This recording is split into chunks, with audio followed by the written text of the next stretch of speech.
शिष्य अपने गुरु को चैन की नींद सोते हुए देख आधी रात को उनके पास आया और बोला, गुरुदेव, मैं आपसे कुछ पूछना चाहता हूं, क्या आप मुझे बताने की कृपा करेंगे? गुरुदेव उठे और बोले, हाँ बेशक पूछो, तुम क्या पूछना चाहते हो? मैं देख रहा हूं कि तुम कुछ दिनों से काफी परेशान से लग रहे हो।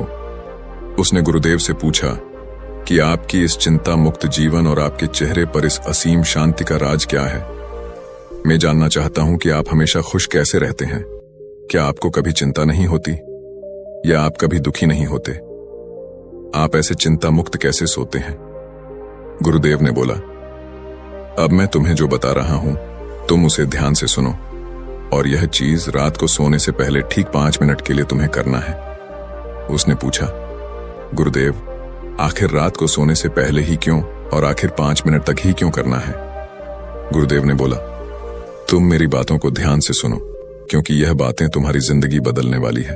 रात को सोने से पूर्व 5 मिनट तक तुम अगर इस काम को करोगे तो तुम्हें जिंदगी में हर वह चीज मिलेगा जो तुम चाहते हो।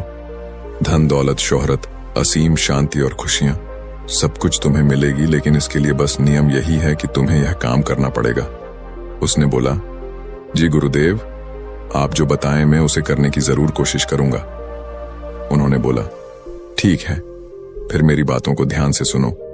आज मैं तुमको मस्तिष्क के असीम शक्तियां के बारे में अवगत कराने जा रहा हूं कि तुम्हारे दिमाग के पास कितनी शक्ति है। मैं अगर तुमसे कहूं कि इस ब्रह्मांड की सबसे महान और सबसे अनमोल और शक्तिशाली अगर कोई वस्तु है तो वह है तुम्हारा दिमाग। काम करने के नजरिए से हमारे दिमाग के 2 भाग होते हैं, चेतन मन और अवचेतन मन। पहला, चेतन मन का यह हिस्सा हमारे कंट्रोल में होता है। हम जागते हुए जो भी देख, सुन और समझ पा रहे हैं वह चेतन मन की वजह से ही हो रहा है। जब हम सो जाते हैं तो यह भी सो जाता है, और अवचेतन मन का यह पार्ट हमारे कंट्रोल में नहीं होता है। जब हम सो जाते हैं यह तब भी जगता है, सपने आदि इसी की वजह से आते हैं। चेतन मन और अवचेतन मन को एक उदाहरण द्वारा समझा जा सकता है। जब भी कोई व्यक्ति पहली बार मोटर बाइक चलाना सीख रहा होता है तो उसे मोटर बाइक को ध्यानपूर्वक नियंत्रित करना होता है। शुरुआत में वह संतुलन नहीं बना पाता और थोड़ा डरा हुआ भी रहता है, लेकिन कुछ दिनों बाद जब वह मोटर बाइक चलाना सीख जाता है तो अब उसे मोटर बाइक को नियंत्रित करने के बारे में सोचने की भी आवश्यकता नहीं होती। अब मोटर बाइक अपने आप नियंत्रित हो जाती है और अब तो वह मित्रों के साथ बातचीत करते हुए या कोई और कार्य करते हुए भी मोटर बाइक चला सकता है। ऐसा क्यों होता है? शुरुआत में जब व्यक्ति पहली बार मोटर बाइक चलाना सीख रहा होता है तो वह अपना चेतन मन इस्तेमाल कर रहा होता है, लेकिन जब वह बार बार मोटर बाइक चलाने की प्रैक्टिस करता है तो अब यह अनुभव उसके अवचेतन मन में संग्रहित स्टोर होने शुरू हो जाते हैं और धीरे धीरे अवचेतन मन चेतन मन की जगह ले लेता है। हमारा अवचेतन मन एक ऑटो पायलट सिस्टम की तरह है जो अपने आप स्वचालित तरीके से कार्य करता है। सभी स्वचालित कार्यों जैसे सांस लेना, दिल धड़कना आदि कार्य अवचेतन मन के द्वारा ही किए जाते हैं। हमारी आदतें और रोजमर्रा के सभी कार्यों में अवचेतन मन का महत्वपूर्ण योगदान होता है। हमारे हर एक विचार का हमारे अवचेतन मन पर महत्वपूर्ण प्रभाव पड़ता है, या ये कह सकते हैं कि हम जो कुछ भी सोचते हैं या करते हैं उससे हमारे अवचेतन मन की प्रोग्रामिंग होती जाती है और फिर बाद में धीरे धीरे अवचेतन मन उस कार्य को नियंत्रित करने लगता है। हमारी आदतों और धारणाओं का निर्माण भी ऐसे ही होता है और बाद में वह आदत स्वचालित रूप से अवचेतन मन के द्वारा नियंत्रित होती है। यह हम पर निर्भर करता है कि हम अपने अवचेतन मन की प्रोग्रामिंग कैसे करते हैं। एक बार प्रोग्रामिंग हो जाने के बाद अवचेतन मन उसी के अनुसार कार्य करने लगता है, चाहे वह कार्य गलत हो या सही।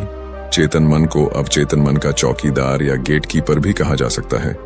दरअसल हमारा हर विचार एक बीज की तरह है और हमारा अवचेतन मन एक बगीचे की तरह है। हमारा चेतन मन यह निर्णय करता है कि अवचेतन मन में कौन सा बीज बोना है और कौन सा नहीं। हम कभी कभी अनजाने में अपने अवचेतन मन की गलत प्रोग्रामिंग कर देते हैं। जैसे अगर मैं ये सोचता हूँ कि आज का यह काम कल कर लूंगा तो यह छोटा सा विचार धीरे धीरे मेरे कार्य को कल पर टालने की आदत बन सकता है। इतना सब सुनकर उसने गुरुजी से पूछा, लेकिन इसका नींद से क्या तात्पर्य है और सोने से पहले 5 मिनट तक हमें क्या करना है और चिंता मुक्त जीवन का रहस्य क्या है? आप वह हमें बताइए। गुरुदेव ने बोला, हर चीज को सीखने की जल्दी अक्सर इंसान को गलत जानकारी देती है। वह गलत जानकारी किसी काम के नहीं होती, इसीलिए सब्र और धैर्य के साथ बातों को सुनने की आदत डालो।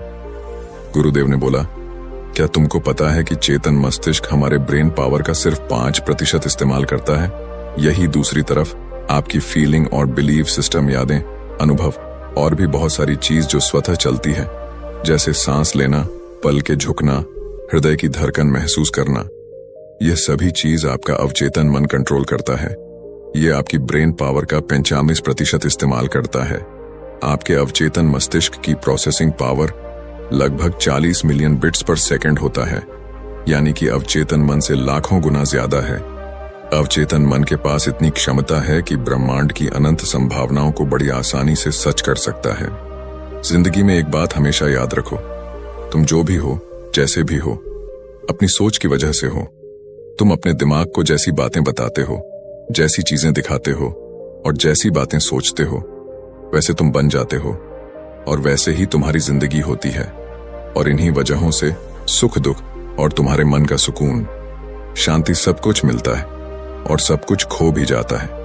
इसीलिए खुद को सही दिशा देना जरूरी है। क्या तुमने कभी ऐसा अनुभव किया है कि जब तुम सोते हो तब तुम ऐसे घटना के बारे में सपना देखते हो जिससे आप सोने से चंद मिनट पहले सोचा था या बोला, देखा या सुना होगा? अगर आपके साथ ऐसा कुछ अनुभव हुआ है, उसने बोला, हाँ गुरुजी, सोने से पहले जब हम आधा सोए आधा जागे हुए अवस्था में होते हैं, तब हम तैयार होते हैं अपने अवचेतन मन में उन विचारों को डालने के लिए जिसे हम अपने जीवन में प्रदर्शित करना चाहते हैं। तब तुम जो भी सोचोगे, जो भी मन में विचार लाओगे और जिन विचारों के साथ तुम रात को सोने की कोशिश करोगे, वह सारी चीजें को तुम्हारा दिमाग साकार करने की कोशिश करेगा। इसीलिए सोने से पहले अच्छी चीजों के बारे में सोचो, अच्छी चीजों के बारे में जिसके लिए हम सपना देख रहे हैं, जिसे हम पूरा करना चाहते हैं, उससे रिलेटेड पॉजिटिव विचार आप इसी समय में अपने अवचेतन मन में डायरेक्ट डाल सकते हैं। इसके लिए 2 तरीके हैं। सबसे पहले तरीका है, तुम सोने से पहले सिर्फ इन चीजों के बारे में सोचो जो तुम्हें सुकून दे, जो शांति दे, जिससे तुम्हारा मन हल्का हो। आंख बंद करके तुम यह सोचो, आज का पूरा दिन बिताकर मैं हमेशा की तरह यह आज के आखिरी 10 मिनट खुद को दे रहा हूं। मैं सबसे पहले उनको माफ करता हूं जिन्होंने आज मुझ पर गुस्सा किया। मैं उन सबको माफ करता हूं जो बदल गए। मैं उन सब उम्मीदों को खुद से अलग करता हूं जो किसी और इंसान पर टिकी हैं। मैं पास्ट की सभी बुरी आदतों को छोड़ता हूं। इस दुनिया में हर कोई इंसान ही है और इंसानों से गलतियां हो जाती हैं, इसलिए मुझसे भी गलतियां हो जाती हैं। गलती होना एकदम नेचुरल है। मेरे पास आज जो कुछ भी है वह काफी है। मैं हर दिन खुद के और करीब आता जा रहा हूं।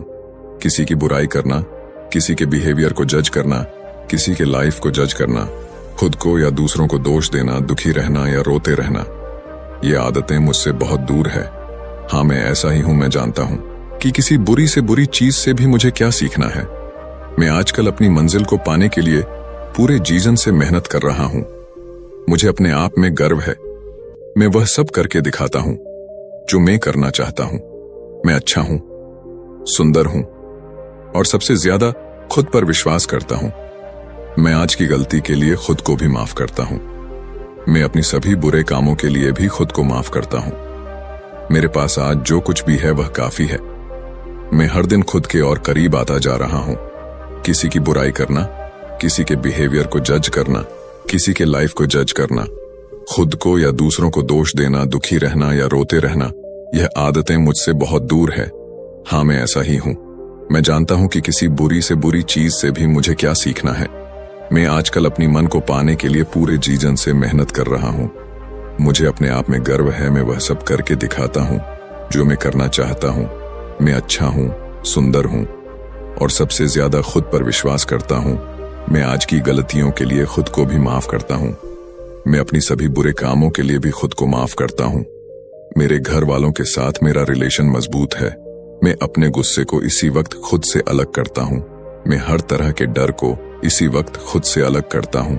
मैं मानता हूं कि आज के दिन से मुझे एक नई सीख मिली है। मैं समझता हूं कि आज का दिन चला गया है लेकिन मैं ठीक हूं। मेरा शरीर स्वस्थ है। अंतिम में गुरुदेव ने बोला, अगर तुम रोज 5 मिनट तक यह बातें खुद को बताते हो तो हमारा दिमाग तुम्हें यकीन दिलाएगा कि जीवन में कितनी शांति है। अगर आप भी मेरी तरह भगवान बुद्ध को मानते हैं तो इस वीडियो को लाइक करें और ऐसी और प्रेरणादायक कहानी सुनने के लिए चैनल को सब्सक्राइब करके कमेंट में नमो बुद्धाय लिखना ना भूले। धन्यवाद।